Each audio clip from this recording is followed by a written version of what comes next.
মুমিন কারা? যারা 6টা পিলারে বিশ্বাস করে। কয়টা পিলার? 1 নম্বর আল্লাহ বিশ্বাস করে না দেখেই। 2 নম্বর আল্লাহ পাকের ফেরেশতা মণ্ডলীর প্রতি বিশ্বাস করে না দেখেই। 3 নম্বর আল্লাহ পাকের সমস্ত আসমানি কিতাবে বিশ্বাস করে না দেখেই।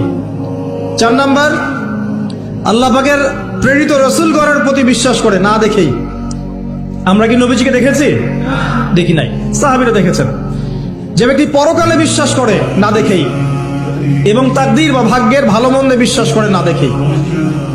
এই 6টা পিলারে যে ব্যক্তি মনে বিশ্বাস করে, মুখে স্বীকৃতি দেয় এবং কাজেও বাস্তবায়ন করে, তাকে বলা হয় মুমিন। শুধু মুখে বলে, কাজের কোনো ফিকির নাই, মুমিন বলা যাবে? নামাজ পড়তে হয় জানে, এতটুকুই। নামাজ জীবনে পড়ার তৌফিক হলো না, পড়লো না, তাকে কি আপনি মুমিন বলবেন?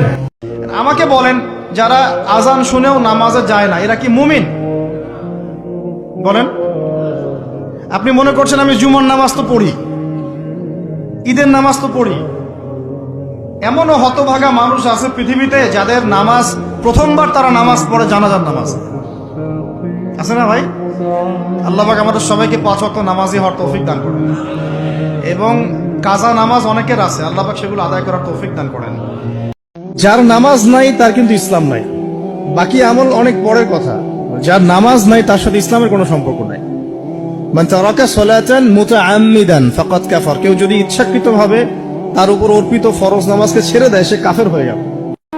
আমি অবশ্যই তোমাদেরকে পরীক্ষা করব, ভয় দিয়ে, ক্ষুধা দিয়ে, সন্তানের কি ইন্তেকাল দিয়ে, ফসলের ক্ষতি দিয়ে, সম্পদের ক্ষতি দিয়ে আমি পরীক্ষা করব।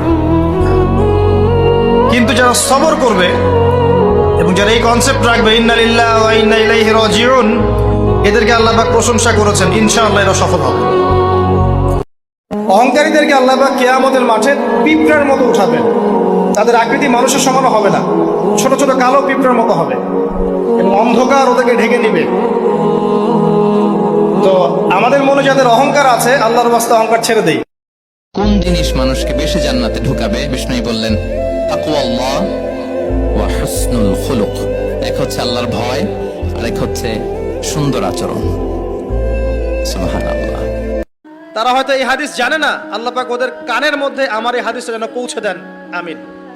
নবী সাল্লাল্লাহু আলাইহি ওয়াসাল্লাম বলেছেন, আমি মেরাজের রাতে যখন গিয়েছি তখন এক শ্রেণীর মানুষকে দেখেছি, ওদেরকে শাস্তি দেয়া হচ্ছে। কি শাস্তি?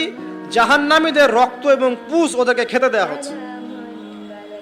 জিবরাইল আলাইহিস সালামকে জিজ্ঞাসা করা হলো যে এরা কারা? তিনি বললেন, এরা আপনার উম্মতের সেই সব ব্যক্তি যারা মাদকদ্রব্য সেবন করত। আল্লাহ রাব্বুল আলামিন তার হাবিবের মাধ্যমে জানিয়েছেন, যখন কোনো মুসলিম মাদক সেবন করে বা কোনো ব্যক্তি মাদক সেবন করে, তখন 40 দিন তার নামাজ কবুল হয় না। এরপর যদি সে তওবা করে, তাহলে আল্লাহ পাক তার তওবা কবুল করবেন ইনশাআল্লাহ। যদি সে আবারও মাদক খায় তওবা করার পর, আবার 40 দিন তার নামাজ কবুল হবে না। যদি সে আবার তওবা করে, আল্লাহ পাক আবার তাকে মাফ করে দিবেন।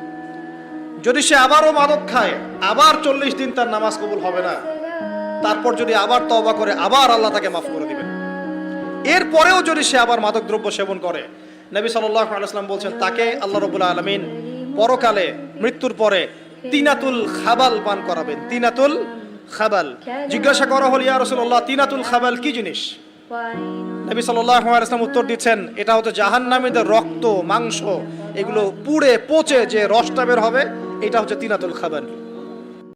যে ব্যক্তি একবার দরুদ পাঠ করবে নবী সাল্লাল্লাহু আলাইহি ওয়াসাল্লামের উপরে, আল্লাহর রাসূল বলছেন তার উপর আল্লাহ পাক 10 বার রহমত করবেন ইনশাআল্লাহ। তার আমলনামা থেকে 10টা গুনাহ আল্লাহ মাফ করে দিবেন। শুধু তাই নয়, 10টা নেকি লেখা হবে এবং তার মর্যাদা 10 গুণ বাড়িয়ে দেওয়া হবে। যখনই আপনার সামনে মুহাম্মদ নামটা উচ্চারিত হবে, কমপক্ষে সাল্লাল্লাহু আলাইহি ওয়াসাল্লাম অবশ্যই পড়বেন। একবার দরুদ শরীফ পড়লে 10টা নেকি হয়, 10টা গুনাহ মাফ হয়ে যায়। আল্লাহ পাক 10 বার আপনার প্রতি রহম করবেন, আপনার মর্যাদা আল্লাহ পাক 10 গুণ বাড়িয়ে দিবেন। বলেন সুবহানাল্লাহ। দোয়া করতে করতে যদি দেখেন চোখ দিয়ে পানি ঝরছে, বুঝবেন দোয়া কবুল হয়ে গেছে ইনশাআল্লাহ। এটা দোয়া কবুলের আলামত।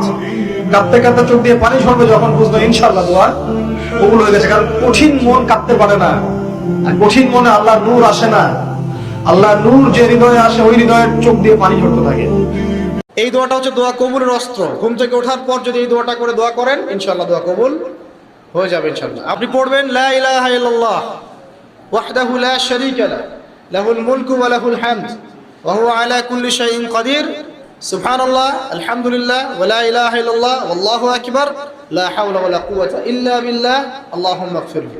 এটা পড়ার পরে হাত তুলে দোয়া করেন, যা দোয়া করবেন তাই পাবেন ইনশাআল্লাহ।